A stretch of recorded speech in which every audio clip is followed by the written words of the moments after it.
Assalamualaikum warahmatullahi wabarakatuh.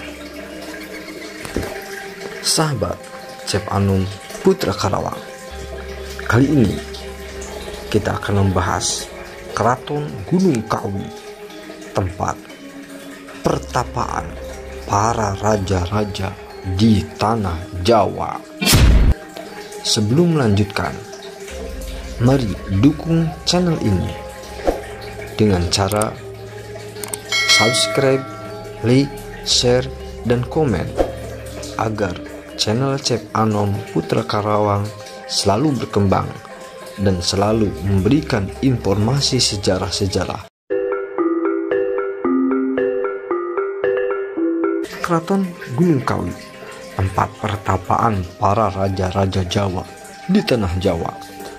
Keraton Gunung Kawi merupakan salah satu tempat pertapaan di Jawa sejak masa Mataram kuno dan dipercaya memiliki kekuatan spiritual.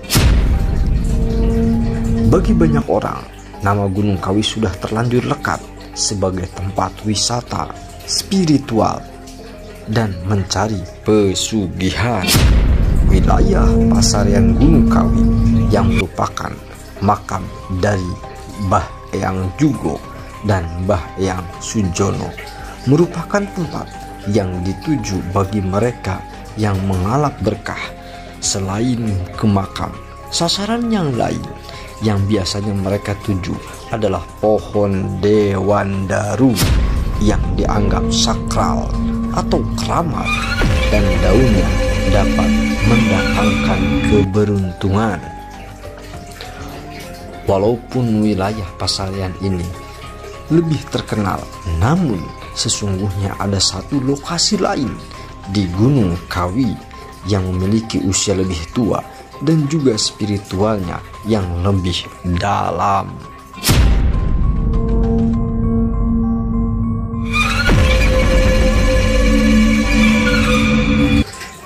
Dari wilayah Pasarian Gunung Kawi sendiri butuh sekitar 30 menit untuk mencapai wilayah ini.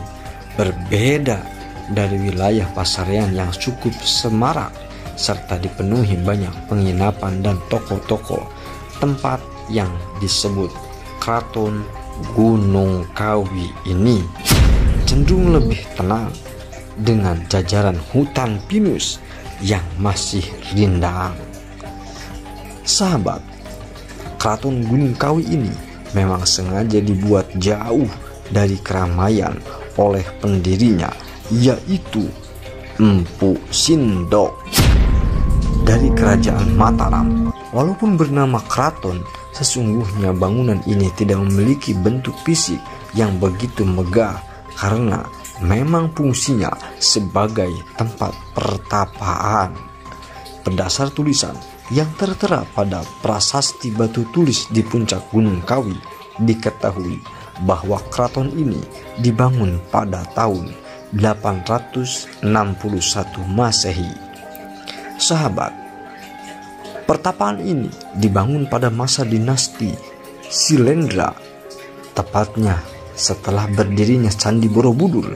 Diceritakan bahwa pada waktu itu karena terjadi perselisihan, Empu Sindok harus pindah dari wilayah Jawa Tengah ke Jawa Timur dan akhirnya membangun pertapaan sendiri di Gunung Kawi.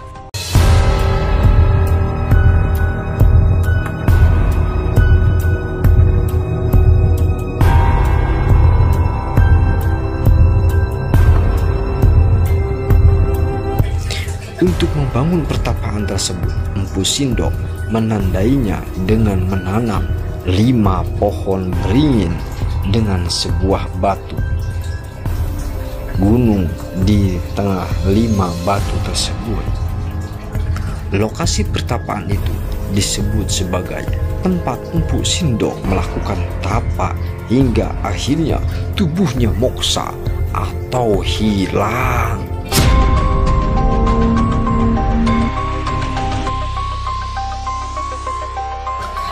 Pada saat ini, lokasi tersebut dibangun dengan diberi nama sebagai Sanggar Pamujan Keraton Gunung Kawi sebagai petilasan Empu Sindok dan juga pusat spiritual di wilayah tersebut.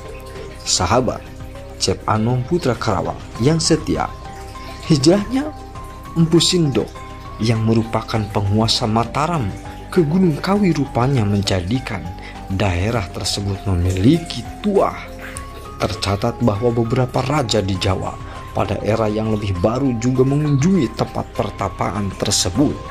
Mereka mencoba melakukan pertemuan spiritual dan meminta ilham dari Empu Sindok yang bertapa dan moksa di tempat tersebut. Diketahui bahwa pada tahun 1200 Masehi, raja dari kerajaan Kediri yang bernama Prabu Kameswara memilih untuk turun tahta dan menjadi pertapa dengan memilih lokasi yaitu Gunung Kawi.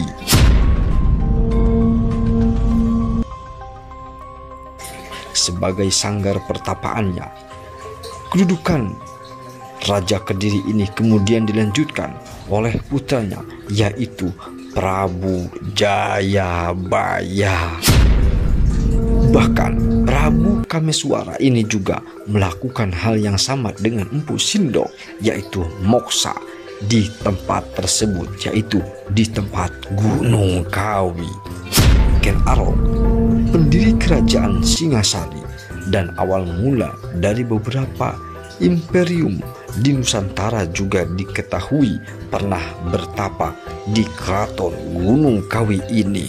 Selain itu, Gajah Mada Mahapati Majapahit yang pernah menyatukan wilayah Nusantara juga disebut pernah melakukan tapa di wilayah ini. Pada abad ke-20, tempat tapa ini juga masih sering digunakan dan dipercaya memiliki kekuatan spiritual. Bung Karno, Presiden pertama Republik Indonesia, serta Supriyadi, salah satu pahlawan nasional, disebut pernah melakukan tapa di tempat ini untuk menenangkan hati dan mendapatkan ilham.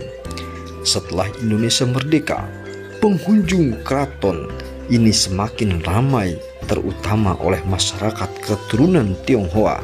Itulah mengapa diketahui juga wihara di sekitar wilayah Keraton Gunung Kawi. Namun malangnya pada tahun 1965 kondisi tidak stabil pada politik Indonesia menyebabkan lokasi keraton ini sempat ditutup karena dianggap menjadi tempat persembunyian anggota PKI. Sahabat, setelah ditutup selama 10 tahun, wilayah ini kembali dibuka pada tahun 1974 dan mengalami pemugaran sekitar 1978 sehingga 1980. Saat ini, walaupun wilayah ini tak seramai Pasarian Gunung Kawi, tapi Keraton Gunung Kawi ini masih dipercaya memiliki pusaran energi spiritual untuk membantu menyucikan diri dan menenangkan hati. Terima kasih sahabat yang sudah menonton. Jangan lupa subscribe, like, share, dan komen agar channel kami selalu berkembang dan selalu memberikan informasi sejarah. Kami akhiri, assalamualaikum warahmatullahi wabarakatuh. Salam sejarah.